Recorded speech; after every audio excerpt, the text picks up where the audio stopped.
Hi, my name is Nonima Tigela. Welcome to my YouTube channel. So today I want us to talk about what I said to you. I did tell you that when it comes to the evidence and when it comes to the people that become witnesses in this case, they always have something that they drop to make sure things go wrong. I don't know whether it's divine intervention or they are intentional when they do that, but there is always something that happens. I can't pinpoint what it is, but that I can tell you for free. That one I can tell you for free that I've noticed. Now let's talk about the unsealed bag. The unsealed bag disaster is a situation of when the evidence starts fighting back.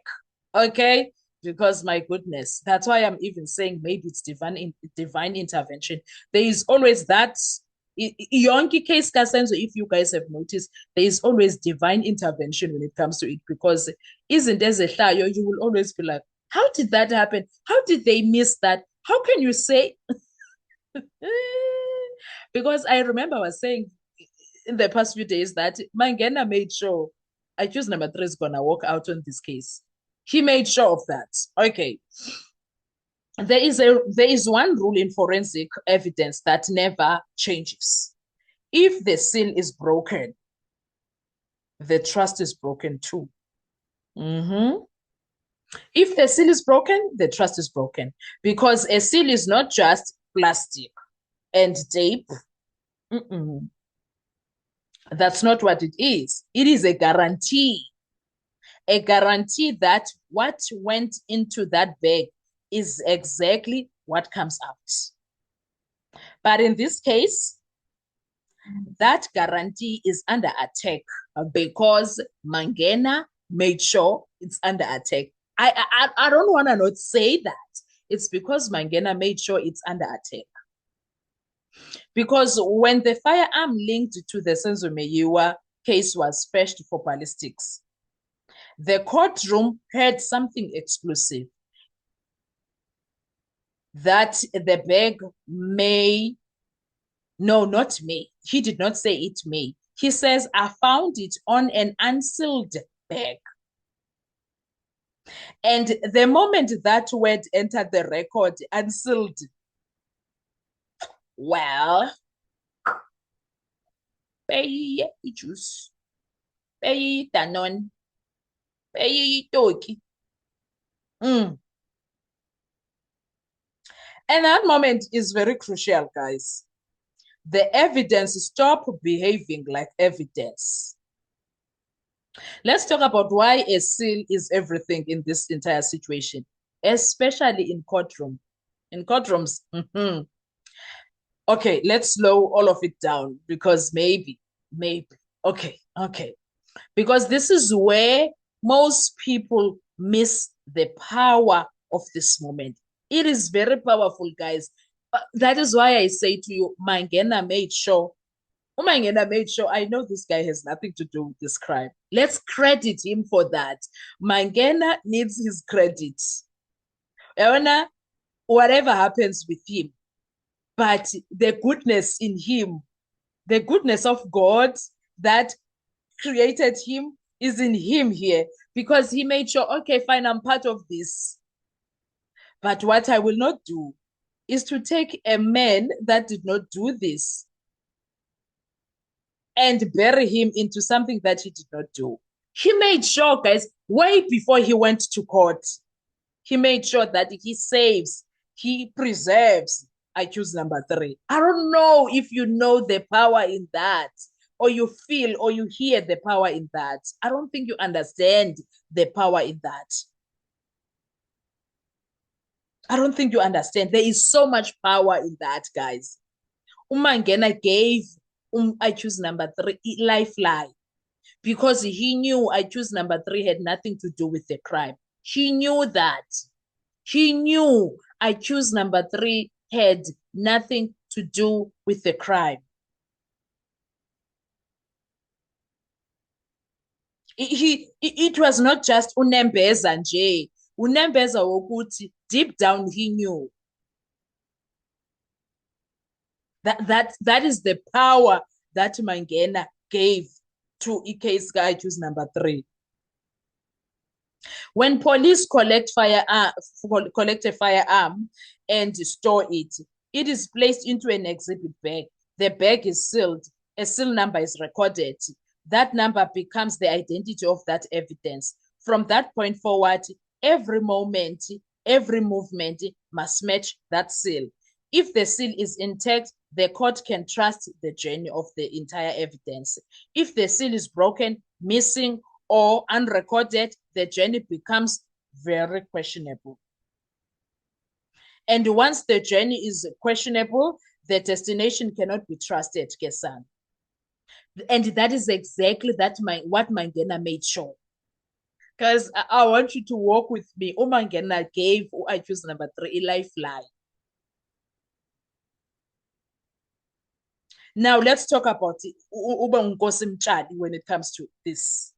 Mtshali comes to court as the guardian of the evidence. His role is simple: protect the integrity of exhibits stored in SEP 13, right? His role is that simple. So when he speaks, he is not just giving an opinion. He is representing the system itself. His position is as follows: the firearm was in a sealed bag. That's his position.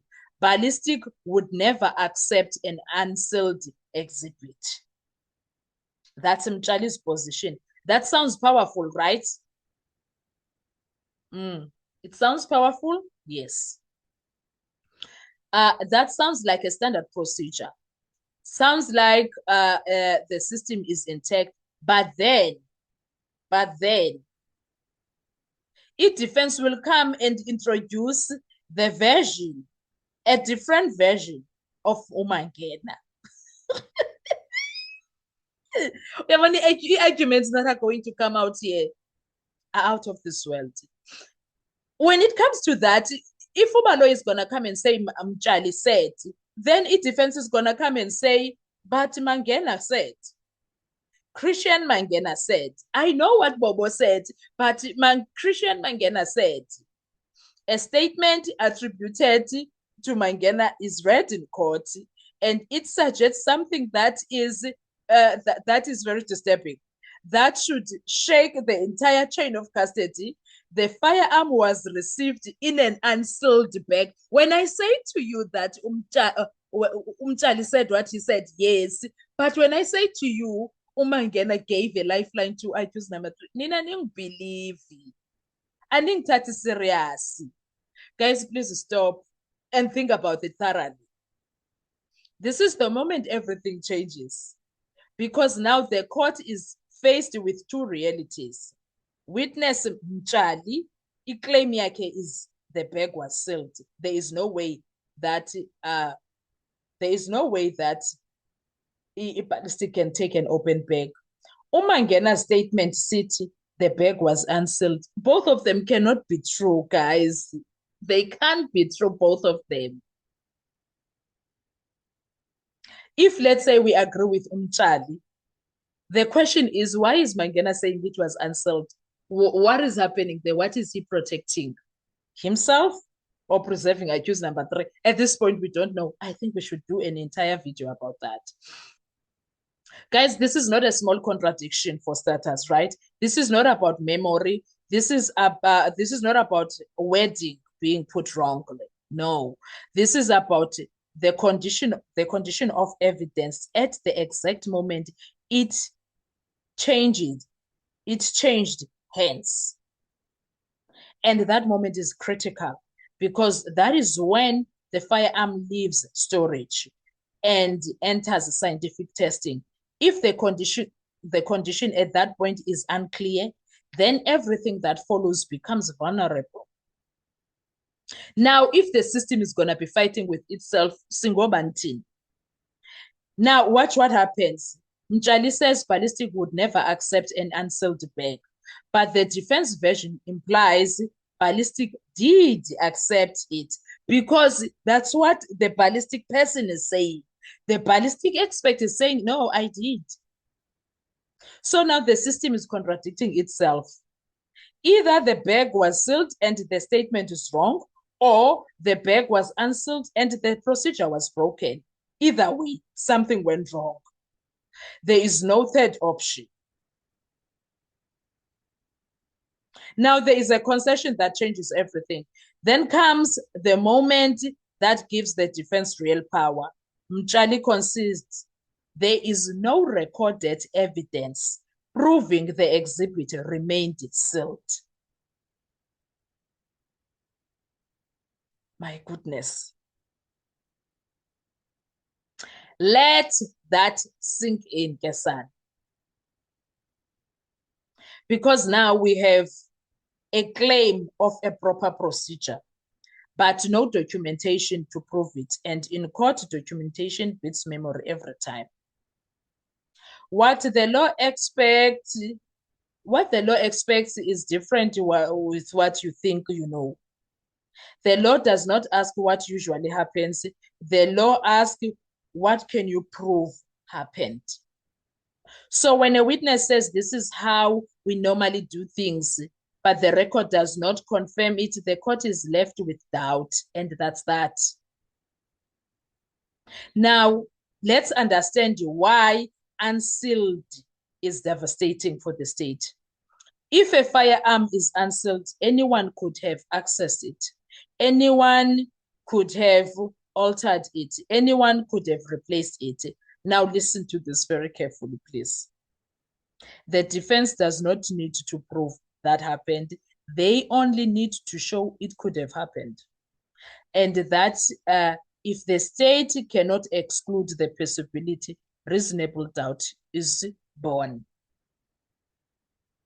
Now let's talk about the missing link, seal numbers. Here is where the chain really weakens. According to the report, seal numbers were not properly tracked after ballistic, which means you cannot confirm the same bag, you cannot confirm the same seal, you cannot confirm continuity. So now the court must ask what exactly traveled through the system. Now, there is a domino effect when it comes to this. Once the seal is questioned, everything connected to that firearm starts shaking.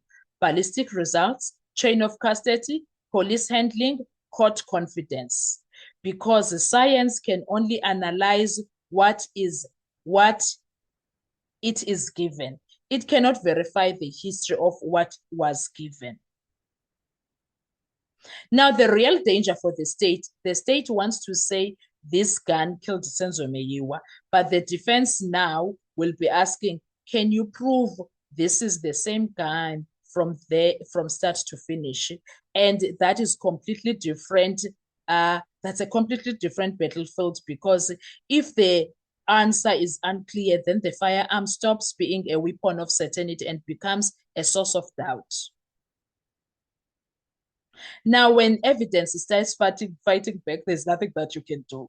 Absolutely nothing. This is the moment every prosecutor fears, when your own evidence stops supporting your case and starts raising questions. The firearm was supposed to strengthen the case.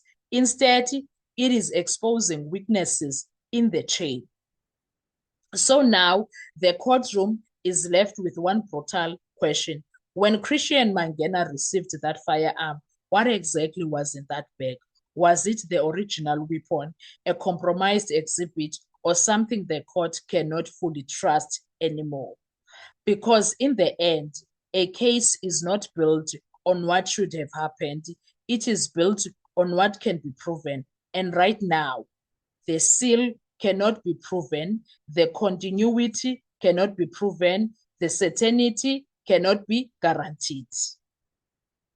If the seal was broken, the case might be broken too.